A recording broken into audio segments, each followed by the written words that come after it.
Hi friends, मैं संजय पारिक आपके अपने YouTube channel Parik physics academy में एक बार फिर आपका स्वागत करता हूं। दोस्तों, आज का जो टॉपिक है वो है helium neon laser. Helium neon laser को पढ़ने की जरूरत क्यों महसूस हुई? तो मैंने प्रीवियस टॉपिक में आपको पढ़ाया था रूबी लेजर।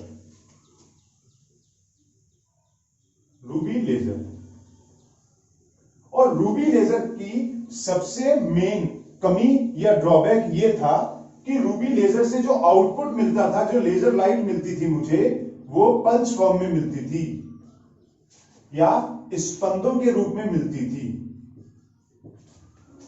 ठीक है, मिली, फिर कुछ सेकंड के लिए क्लोज, मिली बंद, मिली बंद। तो पल्स फॉर्म में आउटपुट मिलता था। और दूसरा, जो मूल ऊर्जा स्तर से उत्तेजित ऊर्जा स्तर में परमाणु जाते थे, उन्हें हम कुछ ना कुछ एनर्जी देते थे, तभी वो मूल ऊर्जा स्तर से उत्तेजित ऊर्जा स्तर में जाते थे। तो इनमें से आधे परमाणु ही लेजर प्रक्रिया में भाग लेते थे, पूरे परमाणु लेजर प्रक्रिया में पार्टिसिपेट नहीं करते थे। दैट मीन्स हमारी आधी एनर्जी वेस्ट हो जाती थी। जैसे मूल ऊर्जा स्तर से 100 परमाणु उत्तेजित ऊर्जा स्तर में मैंने भेजे एनर्जी देकर के, तो उनमें से केवल 50 परमाणु ही लेजर प्रक्रिया में पार्टिसिपेट करते थे, बाकी 50 नहीं करते थे। तो यहां वेस्टेज ऑफ एनर्जी भी होता था। तो ये जो मेन ड्रॉबैक था, आउटपुट पल्स फॉर्म में मिलना, इसको दूर करने के लिए 1961 में यूएसए में अली जावन साइंटिस्ट थे और उनकी टीम थी, जिन्होंने बेल लेबोरेटरी में पहला गैस लेजर बनाया, जिसे हीलियम नियॉन गैस लेजर कहा गया। क्लियर है? और इस हीलियम नियॉन गैस लेजर से जो आउटपुट मुझे मिला, वो आउटपुट पहला तो कंटिन्यूअस था, ठीक है। दूसरा, ये दृश्य क्षेत्र में 6328 एंगस्ट्रॉम की लाइट मुझे देता था, लेजर लाइट मुझे देता था। ठीक है।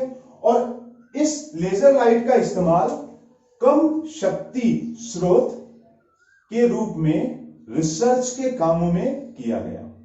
ठीक है, तो आइए शुरू करते हैं आज का टॉपिक, हीलियम नियॉन लेजर, जो कि एक गैस लेजर है। और हमने जो पहले रूबी लेजर पढ़ा था, वो एक ठोस अवस्था लेजर था। अगर आपको रूबी लेजर पढ़ना है तो प्लेलिस्ट में जाकर के देखिए। चलिए शुरू करते हैं हीलियम नियॉन लेजर।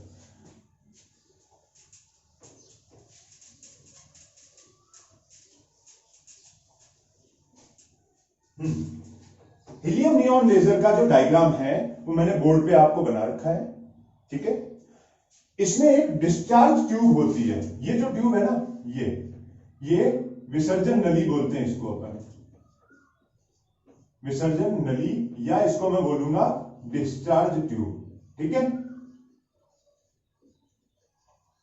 और ये जो इसके ऊपर लगे हुए हैं 1 2 3, ठीक है, 4 5 6, ये हैं इलेक्ट्रोड्स। ठीक है, इसके अंदर ये जो डिस्चार्ज ट्यूब है, ये ट्यूब बनी होती है, एक पायरेक्स ग्लास होता है मेरा, ये एक लो थर्मल एक्सपेंशन क्वालिटी का ग्लास होता है, बोरोसिलिकेट का। ठीक है,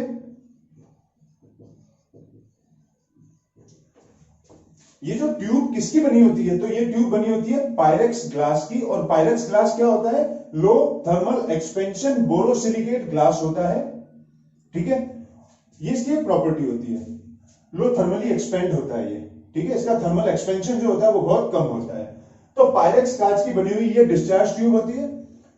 ठीक है, ये लगभग इसकी जो लेंथ होती है, ये लगभग 40 सेंटीमीटर, और इसका जो क्रॉस सेक्शनल एरिया होता है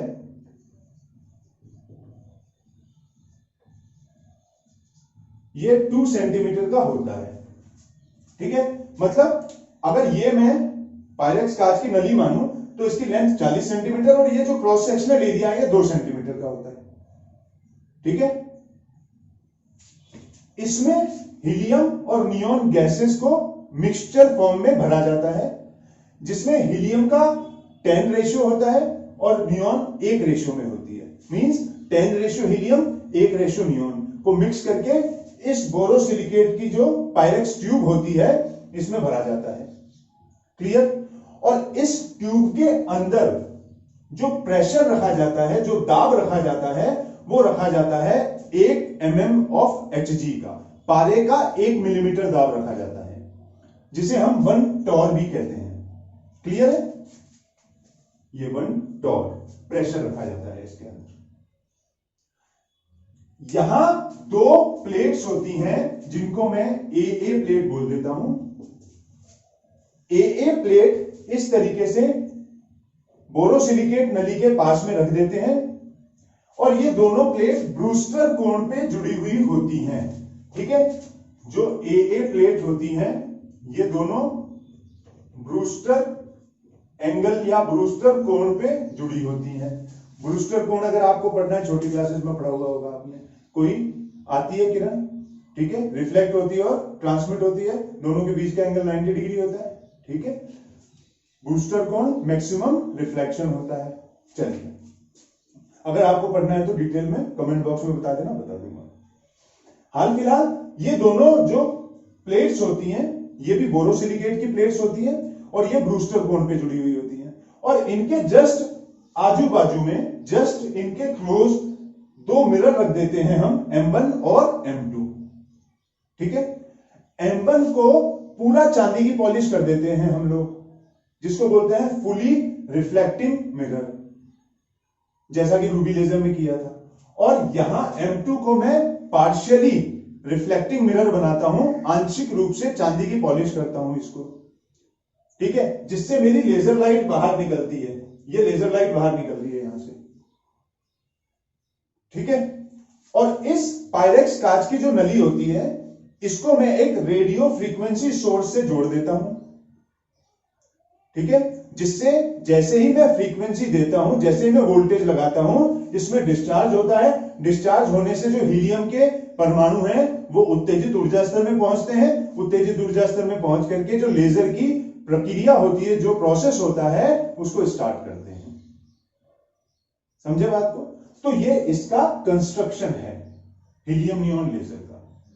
ठीक है, पॉज करके डायग्राम बनाएं, मैं आपको इसकी वर्किंग समझाता हूं। चलिए,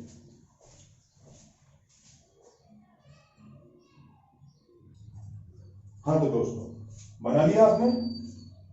अब हम इसकी वर्किंग पढ़ेंगे। वर्किंग क्या होती है ध्यान से समझना, जो कॉन्सेप्ट है इसका रटने की बिल्कुल भी जरूरत नहीं है। तो वर्किंग में क्या होता है, देखो यहां हीलियम के परमाणु ऊर्जा स्तर होते हैं और यहां नियॉन के। ठीक है, आपको यह ध्यान रखना है हीलियम में 3 ऊर्जा लेवल होते हैं और नियॉन में 6 होते हैं, इसके जस्ट डबल। ठीक है, ये हीलियम की जो ऊर्जा स्तर है उसको मैं F1 से प्रदर्शित कर रहा हूं, अगला मैं प्रदर्शित कर रहा हूं F2 से और एक और प्रदर्शित कर रहा हूं मैं F3 से। ठीक है, समझ गए बात को?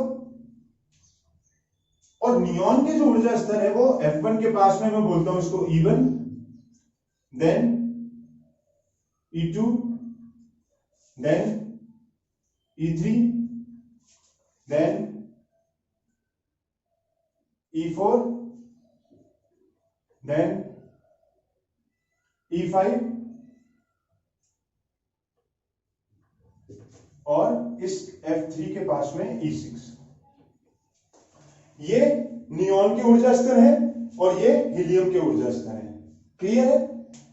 अब दोस्तों जैसे ही क्या होता है, इसकी वर्किंग देखो, जैसे ही यहां पे मैं 2 इलेक्ट्रोडों के बीच हाई वोल्टेज लगाता हूं इस रेडियो फ्रीक्वेंसी सोर्स से, हाई वोल्टेज जैसे ही मैं लगाता हूं तो हाई वोल्टेज लगाने से जो हीलियम के परमाणु होते हैं वो मूल ऊर्जा स्तर से पंपिंग प्रोसेस के थ्रू, पंपन विधि के थ्रू यहां से कहां चले जाते हैं, F2 और F3 में। ठीक है, यहां हम बोलेंगे पंपन विधि द्वारा उत्तेजन। ठीक है, मैंने क्या किया, जैसे ही रेडियो फ्रीक्वेंसी सोर्स से हाई वोल्टेज लगाया डिस्चार्ज ट्यूब में, तो यहां वोल्टेज फ्लो हुआ। प्रकाशिक पंपन, ऑप्टिकली पंपिंग बोलते हैं इसको। पंपिंग मतलब किसी भी मूल ऊर्जा स्तर से परमाणुओं को उत्तेजित ऊर्जा स्तर में पहुंचाने की जो प्रोसेस होती है, that process is known as pumping. तो पंपन विधि से मैंने सबसे पहले यहां F2 और F3 में हीलियम के परमाणुओं को पहुंचा दिया। अब यहां ये क्या करते हैं, ये देखो, ये फोटोन उत्सर्जित करके और मूल ऊर्जा स्तर में आ सकते हैं, लेकिन ऐसा प्रोसेस नहीं होता। क्यों नहीं होता? क्योंकि हमारे पास कुछ एक सिलेक्शन रूल्स होते हैं, कुछ एक वर्ण नियम होते हैं जिनकी पालना करता है ये हीलियम के परमाणु, और पुनः उत्तेजित ऊर्जा स्तर में नहीं जाते। तो यहां कोई भी उद्दीपित उत्सर्जन या स्वतः उत्सर्जन नहीं होता। आई रिपीट कि यहां पे कोई भी उद्दीपित उत्सर्जन या स्वतः उत्सर्जन नहीं होता। अगर आपको ये देखना है उद्दीपित उत्सर्जन, स्वतः उत्सर्जन, अवशोषण क्या होते हैं, तो प्लेलिस्ट में मेरा फर्स्ट वीडियो देखिए। चलिए, अब यहां जो ये परमाणु उपस्थित हैं, तो ये क्या करते हैं, जो कि नियोन गैस के साथ मिक्सचर में है, तो ये परमाणु अपनी ऊर्जा ट्रांसफर कर देते हैं नियोन परमाणुओं को। ठीक है, और ऊर्जा नियोन परमाणुओं को देते हैं, जिससे नियोन परमाणु E4 और E6 में पहुंच जाते हैं। Got it? तो यहां से क्या करते हैं, ये ऊर्जा देते हैं नियोन परमाणुओं को, और नियोन परमाणु E4 और E6 में पहुंच जाते हैं। ठीक है, अब E4 और E6 में पहुंचने के बाद में यहां होता है उद्दीपित उत्सर्जन या स्टिमुलेटेड एमिशन यहां होता है, और E6 से जो परमाणु होते हैं वो E5 में जाते हैं, और ये फोटोन उत्सर्जित करते हैं 33,900 एंगस्ट्रॉम का, और E4 से परमाणु जाते हैं E3 में, और ये फोटोन उत्सर्जित करते हैं 11,500 एंगस्ट्रॉम का। ये उद्दीपित उत्सर्जन है, लेकिन चूंकि दोनों ही लाइट जो है मेरी दृश्य क्षेत्र में नहीं है। ठीक है, एक और संक्रमण होता है E6 से E3 में, और इस संक्रमण से जो मेरी लाइट मिलती है वो मुझे मिलती है 6328 एंगस्ट्रॉम की, और ये मेरी लेजर लाइट होती है जो रेड कलर की होती है। समझ गए बात को? E6 से E3 में जो ट्रांजिशन हुआ, उसका जो फोटोन उत्सर्जित हुआ, जो लाइट निकली, वो 6328 एंगस्ट्रॉम की लाइट होती है वेवलेंथ की, और हमारे दृश्य क्षेत्र में होती है। क्लियर है? और ये लाइट मुझे कंटिन्यूअस मिलती है। ये फोटोन जैसे ही उत्सर्जित होते हैं, उत्सर्जन के बाद में कुछ टाइम बाद ये जो आपकी डिस्चार्ज ट्यूब होती है, इसके अक्ष के अनुदिश गति करने लग जाते हैं। अब चूंकि यहां तो फुली रिफ्लेक्टिंग मिरर है, इसलिए इधर तो गति हो नहीं पाती, यहां आते हैं तो इनको पूर्णतः परावर्तित कर दिया जाता है, और ये कुछ टाइम बाद में अक्ष के अनुदिश गति करते हुए ये जो आंशिक परावर्तित मिरर है आपका, इससे बाहर निकल जाते हैं, और आपको एक कंटिन्यूअस लेजर लाइट मिल जाती है। समझ में आई बात? नली के अंदर दाब इस तरीके का रखा जाता है कि मेरे मैक्सिमम परमाणु कहां पे पहुंचे, F2 और F3 में, जो कि एनर्जी को ट्रांसफर करके E4 और E6 में नियोन के परमाणुओं को पहुंचा दे। समझ गए बात को? तो यहां मेरा क्या हुआ, उद्दीपित उत्सर्जन जो मुझे चाहिए था, लेजर के लिए जो जरूरी होता है। ठीक है, और यहां पे जो परमाणु आ जाते हैं, यहां पे परमाणुओं की संख्या ज्यादा होना किसको बताता है, समष्टि प्रतिलोमन को, पॉपुलेशन इन्वर्जन को। पॉपुलेशन इन्वर्जन, इन्वर्जन मतलब जनरली पॉपुलेशन कहां होती है, इसमें ग्राउंड एनर्जी लेवल में, लेकिन यहां पे पॉपुलेशन कहां है ज्यादा, E4 और E6 में, तो ये पॉपुलेशन का इन्वर्ट होना कहलाता है, इसलिए इसको बोलते हैं पॉपुलेशन इन्वर्जन। समझ गए बात को? तो यहां पॉपुलेशन इन्वर्ट होती है, और चूंकि ये मेटा स्टेबल एनर्जी स्टेट है, मेटा स्टेबल, या इसको बोलते हैं मित स्थायी ऊर्जा स्तर। और मित स्थायी ऊर्जा स्तर में जो परमाणु रहते हैं वो 10⁻³ से 10⁻⁵ सेकेंड तक रह सकते हैं, जबकि एक्साइटेड एनर्जी स्टेट में ये 10⁻⁸ सेकेंड तक ही रह पाते हैं। तो यहां ज्यादा लंबे टाइम तक रुकते हैं ये। अब यहां जब ज्यादा लंबे टाइम तक रुके, यहां कम टाइम तक रुके, तो यहां पे पहला परमाणु आया, दूसरा परमाणु हाथों हाथ आ गया, तीसरा परमाणु आया, तो यहां 3 हो गए एक साथ, क्योंकि पहले वाले का भी टाइम ज्यादा है, दूसरे वाले का भी टाइम ज्यादा, तीसरे वाले का भी टाइम ज्यादा। तो यहां समष्टि प्रतिलोमन या जनसंख्या व्युत्क्रमण की स्थिति उत्पन्न हो जाती है, जो कि एक अच्छे लेजर को बनाने के लिए बहुत ज्यादा उपयोगी होती है। चीज समझे? तो यहां पे समष्टि प्रतिलोमन हुआ, ये मेटास्टेबल एनर्जी स्टेट है, यहां ज्यादा टाइम तक रुके परमाणु, इन्होंने उद्दीपित उत्सर्जन किया, एक साथ मुझे अच्छा लेजर मिला, कंटिन्यूअस लेजर मिला। और यहां से E3 से E2 में जो परमाणु आते हैं वो स्वतः उत्सर्जन करते हैं, ठीक है, जिसकी मुझे जरूरत नहीं होती। और एंड में क्या करते हैं कि ये जो परमाणु होते हैं ये दीवारों से टकरा करके, दीवार से टकरा करके अपनी ऊर्जा खो देते हैं और वापस से कहां आ जाते हैं? ग्राउंड एनर्जी स्टेट में, ठीक है।